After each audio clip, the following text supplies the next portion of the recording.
जब भी हम कभी कोई रील पोस्ट करते हैं तो अक्सर ये देखते हैं कि जो हमारे दोस्त होते हैं ना, वो बिल्कुल चुप्पी साध कर बैठे होते हैं, कुछ भी रिएक्ट नहीं करते।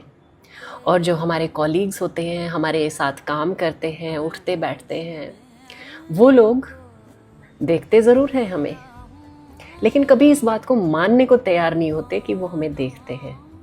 वो ये बहाना कर देते हैं कि हमारे पास यार टाइम ही नहीं है। कितना झूठ बोलते हैं वो लोग।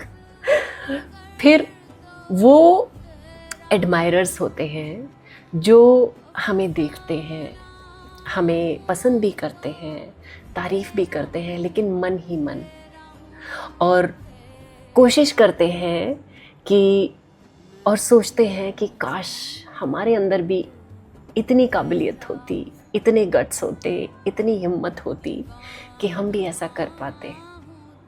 फिर वो लोग आते हैं जिनको हम जानते नहीं, पहचानते नहीं, कभी मिले नहीं, वो हमारी इतनी हौसला अफजाई करते हैं कि हमारा मन करता है कि हम जो बना रहे हैं उससे और बेहतर करें, उनके लिए कुछ और पॉजिटिव चीज़ें अपने अंदर से, अपने आसपास से ढूंढ कर लाएं, जिनसे उनको कुछ इंस्पिरेशन मिले।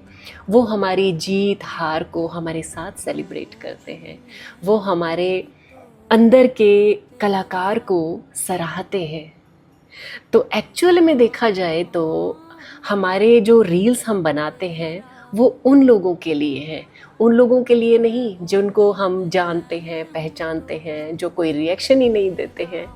उनके लिए क्या है? कुछ नहीं है। तो किन के लिए है? जो सच में हमारे कंटेंट को देखते हैं।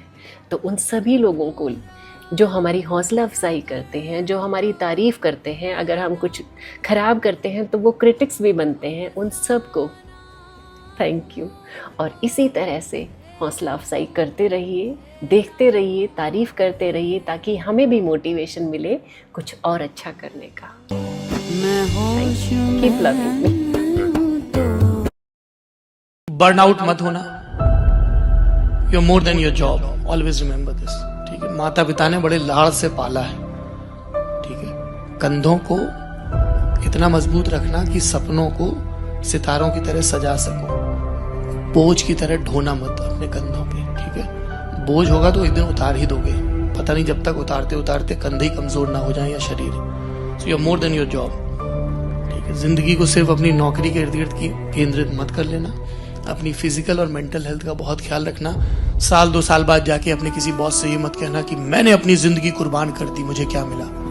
Nobody is asking you to कुर्बान योर जिंदगी। सबको रिप्लेसमेंट मिल जाता है, तुम्हारे घर वालों को नहीं मिलेगा, तुम्हारे दोस्तों को नहीं मिलेगा। इसलिए अपनी फिजिकल और मेंटल हेल्थ का बहुत ख्याल रखना। चेक करते रहना कि जितना तुम एस्पायर कर रहे हो कि मैं ये बन जाऊंगा, मैं तो इस लायक हूं, असल में हो या नहीं। इंसान सबसे ज्यादा घर में नहीं भरम में रहता है।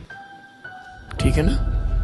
तो ये जो कंफ्यूजन है कि मैं तो बहुत अच्छा हूं, मुझे मौका नहीं मिला, it's very easy to play the victim card. अरे साहब, मेरे साथ पार्शियलिटी हुई, हमको एक बार माइक देके देखिए, हम आपको बताएंगे प्राइम टाइम कैसे होता है। किसी ने नहीं रोका है। अपनी फिक्टिशियस दुनिया में अपना प्राइम टाइम बनाओ, अपनी न्यूज लिखो, अच्छी होगी तो इवेंचुअली तुम्हें मौका मिलेगा।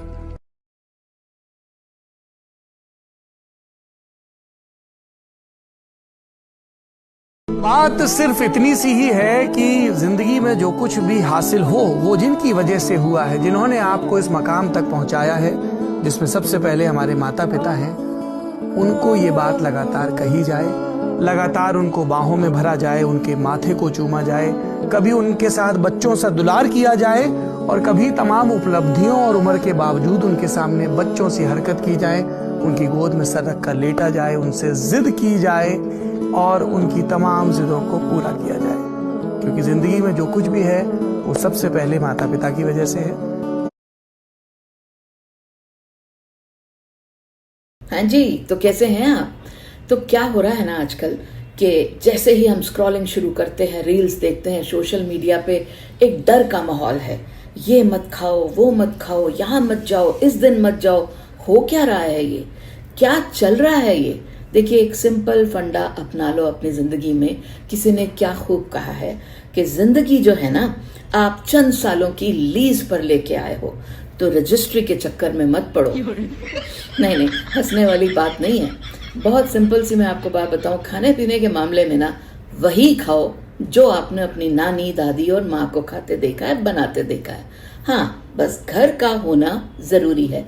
अब चाहे वो पिज्जा हो मार्गेरिटा नहीं, मार्गरीटा पिज्जा से मेरा मतलब था, देखो पिज्जा आप घर पे बना सकते हो, इट्स वेरी हेल्दी। कुछ भी खाओ, घर का खाओ। इसी बहाने थोड़ा आप मूव भी करोगे, बनाओगे, खुद से एंजॉय करोगे बनाना।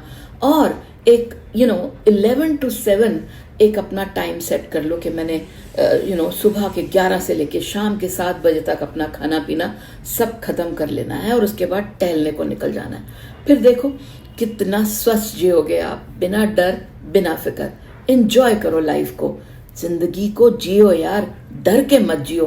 कुछ भी खाओ पियो, बस घर का याद रहे। एंजॉय।